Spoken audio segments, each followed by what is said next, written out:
C'est une prophétie dont le temps est déjà fixé. Elle marche vers son terme, elle ne mentira pas. Si elle tarde, attends-la, car elle s'accomplira.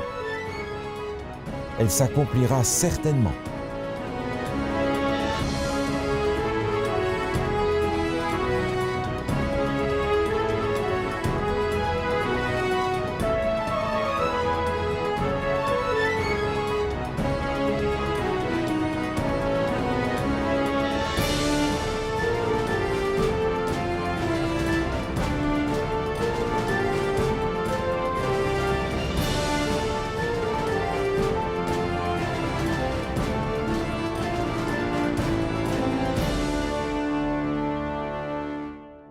Bonjour à tous, chers auditeurs. Ça nous fait plaisir de vous avoir avec nous ce matin. Et on poursuit aujourd'hui l'étude du livre du prophète Daniel, mais cette fois-ci au chapitre 3. Et avec nous, nous avons encore ce matin le pasteur Scalier. Bonjour, pasteur. Bonjour, Michael. Donc, aujourd'hui, le chapitre 3 a quelque chose de particulier. En fait, on retrouve un élément essentiel qu'on a retrouvé dans le chapitre 2, c'est-à-dire une statue. Exact. Et cette statue-là, par contre, avec la définition, la description qu'on a trouvée dans le chapitre 2 est plutôt différente à l'intérieur du chapitre 3.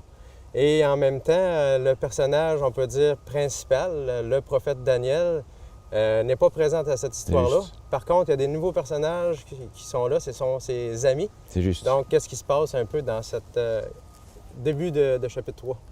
Alors, le chapitre 3 s'ouvre d'une façon particulière. On apprend que Nebuchadnezzar fait une statue énorme. Il nous est dit qu'elle a 60 coudées de haut, 6 coudées de large. On est maintenant environ 10 ans, peut-être même un peu moins, après l'événement du chapitre 2.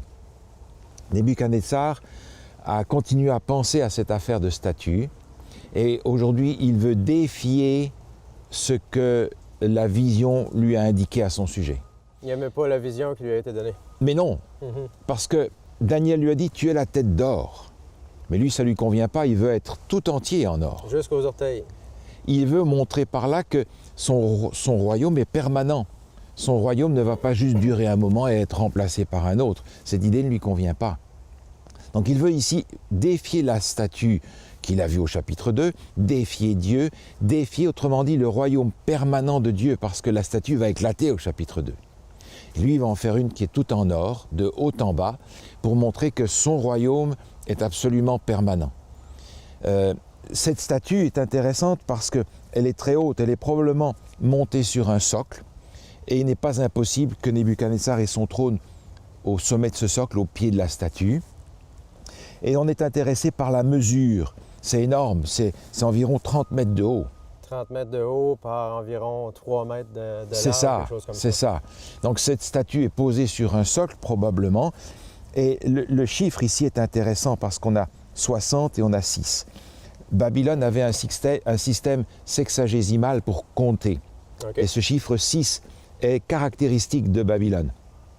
On va retrouver ça dans l'Apocalypse d'ailleurs, avec 666, le fameux chiffre qui a fait tant parler beaucoup de gens. C'est la même chose que l'on a ici. En réalité, Nebuchadnezzar essaye d'être Dieu, de se présenter comme divin et d'être adoré. Et 3 est en rapport avec la divinité. 666, c'est donc l'homme qui essaye de se présenter comme Dieu.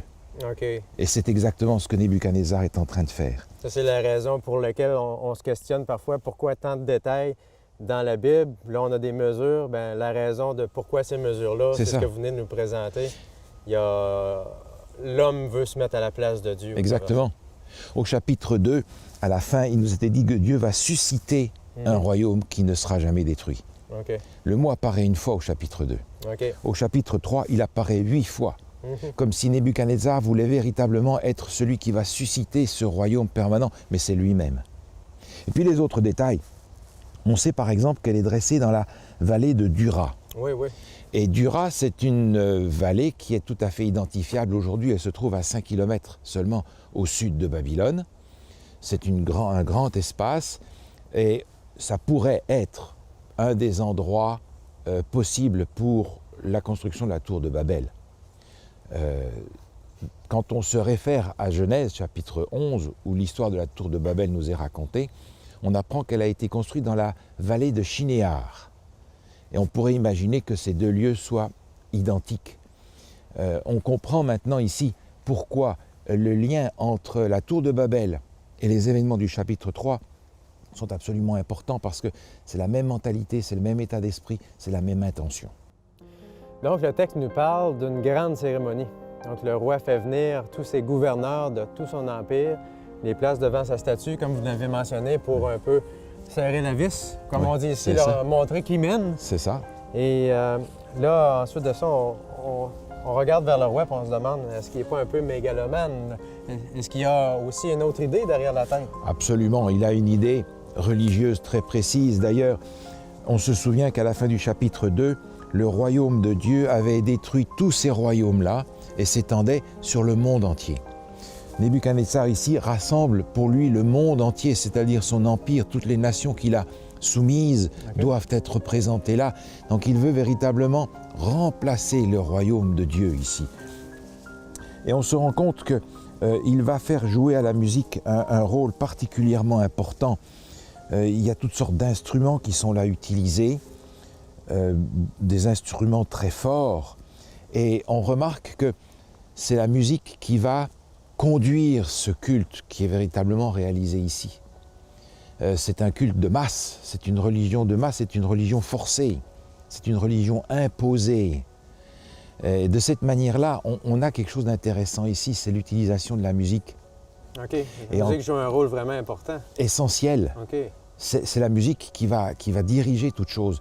Okay. Et la force de cette musique va amener un culte imposé, un culte de masse, et aussi une expérience particulière.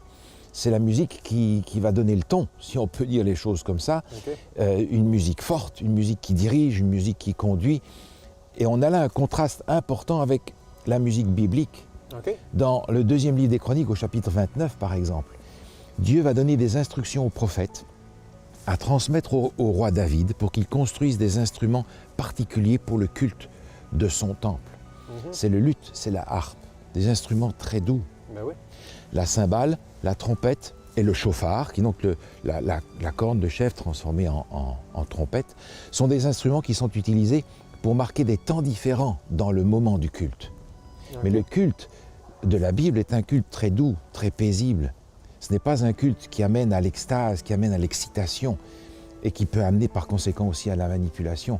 C'est un culte d'adoration personnelle, relation avec Dieu. C'est de ça qu'il est question. Chacun des instruments ont leur place et sont utilisés de façon différente. De façon très différente, pour obtenir une ambiance d'adoration qui est fondamentalement différente. OK.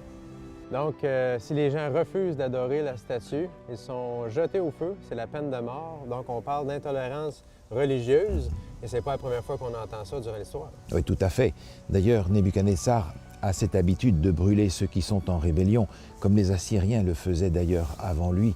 On a un exemple dans Jérémie, chapitre 29, où il nous est dit que 2 faux prophètes ont été condamnés par Nebuchadnezzar et deviennent une malédiction.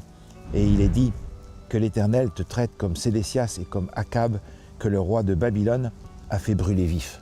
Donc c'était dans leurs habitudes de faire ça. Ici, on a une question d'adoration.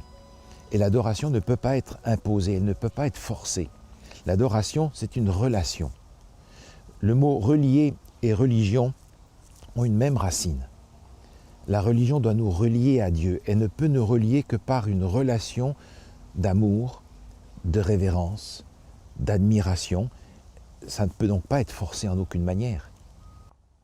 Donc, ça demandait une audace de la part des amis de Daniel pour se tenir debout devant cette grande pression du roi et de tous ces gens-là qui étaient prêts à adorer ensemble. Il faut un courage extraordinaire. Il y a là des milliers de personnes probablement, et tous vont s'incliner quand la musique va jouer, et il va rester ces 3 personnages qui vont rester debout. Ils sont visibles devant tout le monde. Et là, c'est un véritable défi, parce que maintenant, Nebuchadnezzar a un problème. Il est venu pour affermir son autorité jusque dans les fins fonds de son empire. Et il y a là, à côté de lui, à Babylone, des gens qui publiquement défient son autorité. Il est obligé de faire quelque chose. Il faut qu'il agisse. D'ailleurs, on va accuser maintenant ces 3 jeunes gens. Et dans le texte, c'est intéressant, il est dit au chapitre 3, au verset 8, des Chaldéens s'approchèrent et accusèrent des Juifs.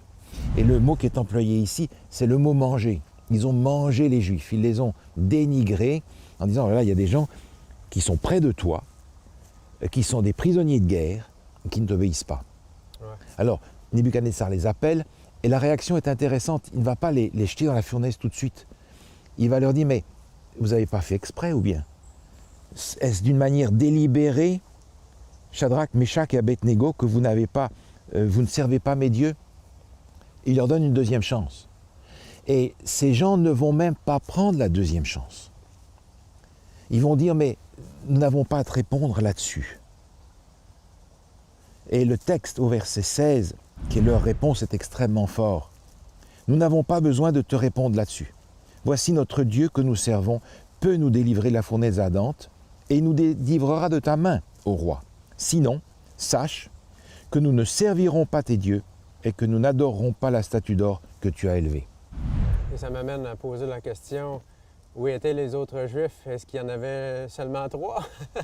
Alors, probablement pas, il devait y en avoir d'autres. Ouais. D'ailleurs, dans Jérémie au chapitre 51, il nous est indiqué que Sédécias, qui est le roi de Juda à ce moment-là, que Nebuchadnezzar avait d'ailleurs lui-même mis sur le trône, est convoqué à Babylone.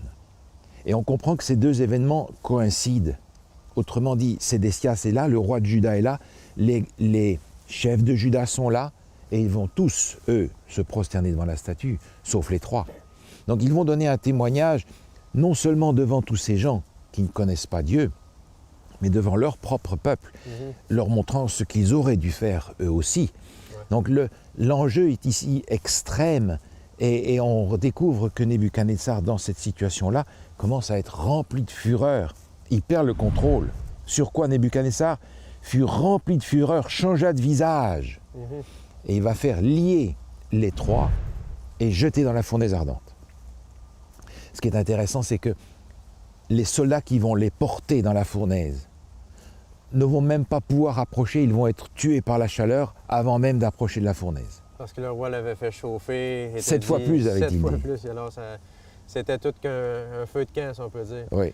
Et on se questionne par rapport au roi Nebuchadnezzar. Est-ce qu'il avait oublié ce qui s'était passé au chapitre 2 avec la vision? Tout d'un coup, on dirait qu'il a perdu la mémoire. C'est incroyable. On pourrait penser qu'il a perdu la mémoire. D'un autre côté, on pourrait imaginer qu'il a pensé à ce qui lui est arrivé et qu'il a voulu transformer ça d'une façon différente. Nebuchadnezzar a une religion du moment, une religion rapide, une religion de maintenant, Ouais. une religion d'émotion, de force, d'éclat. Et par opposition, les Hébreux ont une religion d'avenir. Leur foi, c'est une foi dans les promesses que Dieu a faites pour l'avenir. Et ils le disent, notre Dieu peut nous délivrer. Et il y a ce sinon qui arrive dans le texte qui est intéressant parce que Nebuchadnezzar va dire, si vous n'adorez pas, je vous jette dans le feu. Et les Hébreux répondent, ils disent, si Dieu ne nous délivre pas, on n'adorera de toute façon pas ta statue.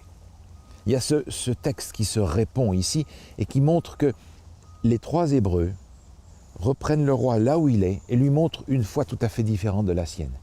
Ce n'est pas une foi du moment, ce n'est pas une foi d'excitation, ce n'est pas une foi courte, c'est une foi longue, à long terme, c'est-à-dire c'est une relation avec Dieu et c'est ce qui permet à ces Hébreux de tenir parce qu'ils connaissent le Dieu qui les appelle à un avenir heureux. Ce n'est pas une foi qui fonctionne par la peur non plus. Ils sont prêts à aller jusqu'au bout parce qu'ils font confiance à leur Dieu. Ce n'est pas une religion de masse, de menace, c'est une religion de relation avec Dieu et ils le connaissent ce Dieu-là. Donc les soldats les plus forts de l'armée de Nebuchadnezzar amènent les 3 amis, les jettent dans le feu et finalement il y a un miracle extraordinaire qui se produit à ce moment-là. Alors c'est le centre en fait de ce chapitre et Nebuchadnezzar est le premier à le voir et il dit voici, je vois 4 hommes sans lien qui marchent au milieu du feu et qui n'ont point de mal. Nebuchadnezzar est le premier qui se rend compte qu'on en a mis 3 dans le feu, puis maintenant il en voit 4. Et c'était qui ce 4e-là? Alors lui-même va le dire, curieusement. Oui. Il dit, la figure du 4e ressemble à celle d'un fils des dieux. OK. Alors cette expression que l'on retrouve aussi dans l'Ancien Testament d'une façon régulière est extrêmement importante parce qu'il ne s'agit pas d'engendrement ici, pas du tout. On a dans l'Ancien Testament, par exemple, l'expression « fils de bœuf » pour désigner un animal, fils de la mort pour désigner la nature mortelle de quelqu'un. Donc fils de n'est pas du tout en rapport avec engendrement, fils de est en rapport avec la nature. OK. C'est un fils des dieux et Nebuchadnezzar reconnaît que le quatrième personnage est un personnage divin. Dans la Bible encore, quand on parle de fils de Dieu, on parle de Jésus. Et on ne peut absolument pas partir dans la notion d'engendrement.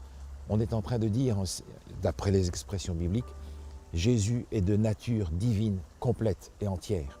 Fils de l'homme, c'est un sujet qu'il aimait apporter, utiliser. Fils de l'homme, nature humaine, complète aussi.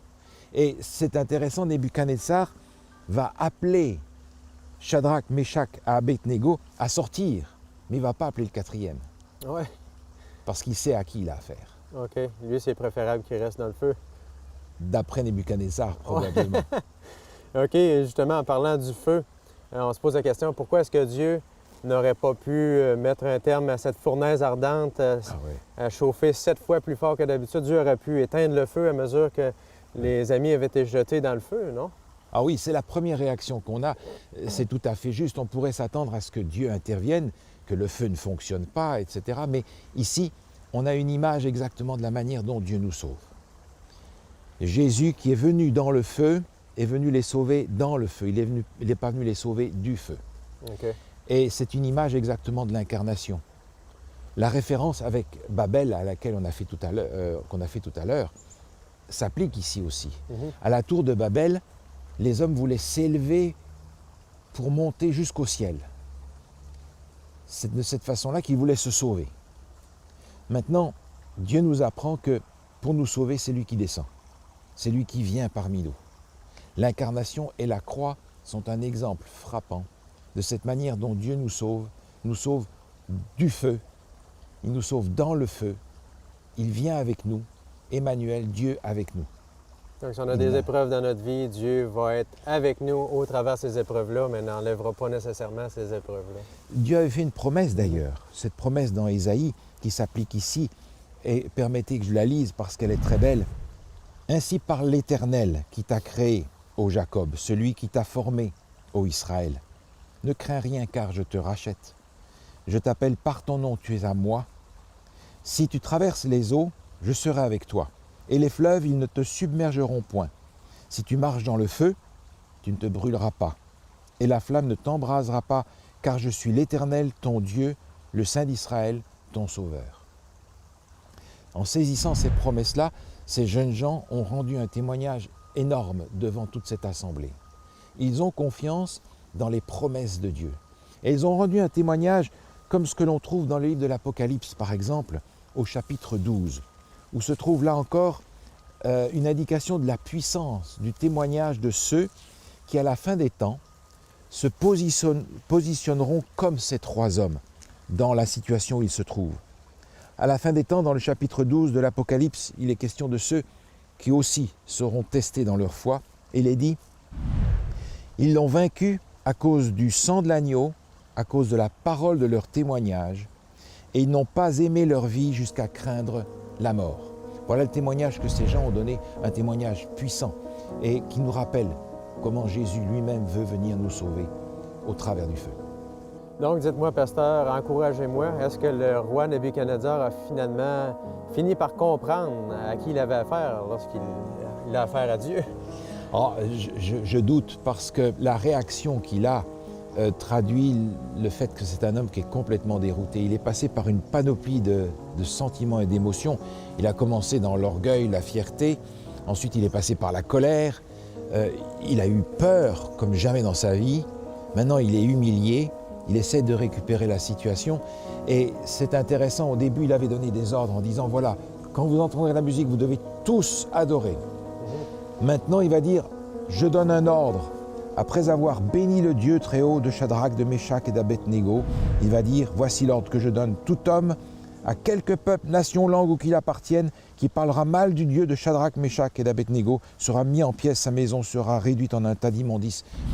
La violence qu'il avait mis dans le début, il la met maintenant dans la situation encore. c'est une situation que l'on a constamment lorsque la religion devient vide, lorsqu'elle n'a plus le contenu nécessaire et la force en elle-même, alors on va compenser par la force à l'extérieur. Et c'est ce que l'on a avec le peuple juif du temps de Jésus. Jésus apporte la véritable relation avec Dieu, mais on va le mettre à mort. C'est ce que les Romains vont faire avec les chrétiens.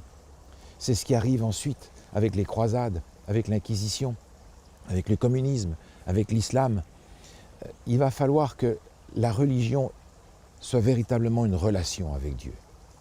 Et qu'on applique ce que Jésus a dit. Rendez à César ce qui est à César et à Dieu ce qui est à Dieu. On ne peut pas mélanger l'État et la religion. C'est un explosif. Il faut absolument garder ces choses séparées. Donc, cette histoire-là, pasteur, nous place durant l'Antiquité. On parle de 600 ans avant Jésus-Christ. Donc, on a beaucoup évolué depuis ce temps-là. Alors, ce genre de situation, ce serait plutôt inconcevable de nos jours. Bon, c'est effectivement ce qu'on peut penser, mais quand on lit le livre de l'Apocalypse, on a des surprises parce qu'on a l'impression que cette situation va se reproduire encore à la fin des temps. Dans le livre de l'Apocalypse qui parle de la fin, au chapitre 17, il est question d'une femme et il est dit ici au verset 5, « Sur son front était écrit un nom, un mystère, Babylone la grande, la mère des prostituées et des abominations de la terre. Je vis cette femme ivre du sang des saints et du sang des témoins de Jésus. » On a donc une reproduction de cette situation avec la Babylone spirituelle à la fin des temps. Et au chapitre 13, un petit peu avant, toujours dans l'Apocalypse, on retrouve encore un symbole, une bête cette fois-ci, avec la même attitude. Et le lien avec le chapitre 3 de Daniel est immanquable. Au chapitre 13 de l'Apocalypse, au verset 5, il est dit « Il lui fut donné d'animer l'image de la bête, afin que l'image de la bête parle, et qu'elle fasse que tous ceux qui n'adorent pas l'image de la bête soient tués. » Il est question encore ici d'adorer une image. Le lien avec Daniel est évident. On a donc à la fin des temps une reproduction de cette situation difficile qui va tester la foi des croyants de la même manière. De façon plus grande, à plus grande échelle, c'est ça? À l'échelle du monde entier, bien entendu. Okay. Maintenant, au chapitre 14 de l'Apocalypse, il y a 3 messages qui sont proclamés dans le monde entier par les anges. 3 anges qui se succèdent les uns aux autres. Et on ne peut pas manquer de faire le lien entre les 3 premiers chapitres de Daniel et les 3 messages qui sont apportés ici. Okay. Dans Daniel chapitre 1, on avait la fidélité de ces 3 Hébreux dans le manger, le boire, la fidélité à la loi de Dieu. Le premier message ici dit « Craignez Dieu, donnez-lui gloire, car l'heure de son jugement est venue et adorez celui qui a fait le ciel, la terre, la mer et les sources d'eau. » Ils ont gardé leur fidélité et leur adoration était leur fidélité.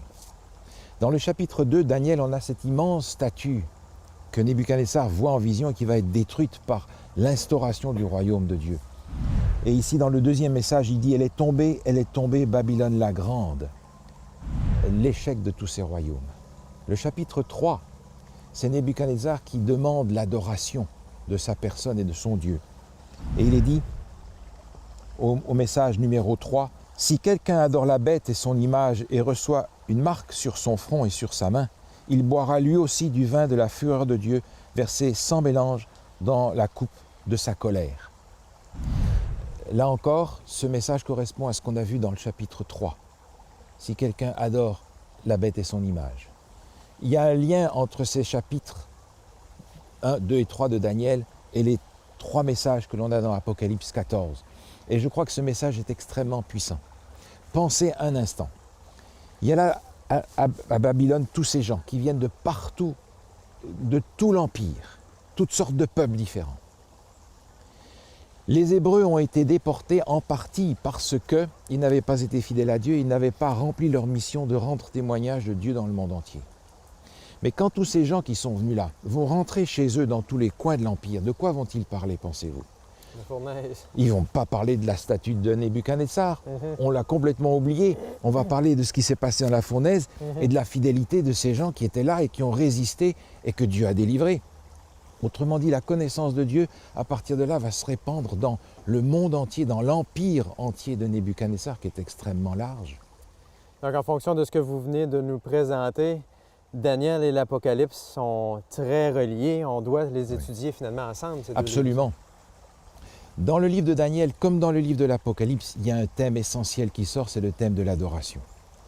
L'adoration, c'est quelque chose qu'on a oublié aujourd'hui. On l'associe simplement à un geste du corps. Mais c'est une mentalité, c'est un état d'esprit, l'adoration. Et dans le livre de l'Apocalypse, on n'a pas de choix. C'est l'adoration soit de l'agneau, soit de la bête. Il n'y a que deux solutions. Et je crois que cet appel qui est adressé par le témoignage des 3 amis de Daniel, c'est un témoignage qui nous est adressé aussi aujourd'hui. Il me semble que dans le temps où nous sommes aussi invités à adorer. Adorer Dieu, adorer celui qui est venu à nous et qui a donné sa vie pour nous. Bien entendu, le monde d'aujourd'hui nous propose beaucoup de choses. Tout ce qui nous rend dépendants est en fait ce que nous adorons. Mais le message qui est prononcé dans l'Apocalypse au chapitre 14 est un message qui s'adresse encore à nous aujourd'hui, où il est dit « Craignez Dieu, donnez-lui gloire, car l'heure de son jugement est venue, et adorez celui qui a fait le ciel, la terre, la mer et les sources d'eau. » Le message de ces témoins de Jésus-Christ à cette époque-là s'adresse encore à nous aujourd'hui, parce que nous sommes invités à l'adorer de la même manière. Bonjour, je suis Wayne Atwood, président de Mieux Vivre. Ça me fait plaisir d'être avec vous aujourd'hui. Bonjour, je m'appelle Michael Cloutier et je suis vice-président de Mieux Vivre depuis 1 an déjà et ça me fait plaisir de faire partie de l'équipe. Cette année, nous avons fait une nouvelle expérience, celle d'enregistrer une série d'émissions à l'extérieur. Nous avons choisi la belle saison d'automne où il y a beaucoup de belles couleurs.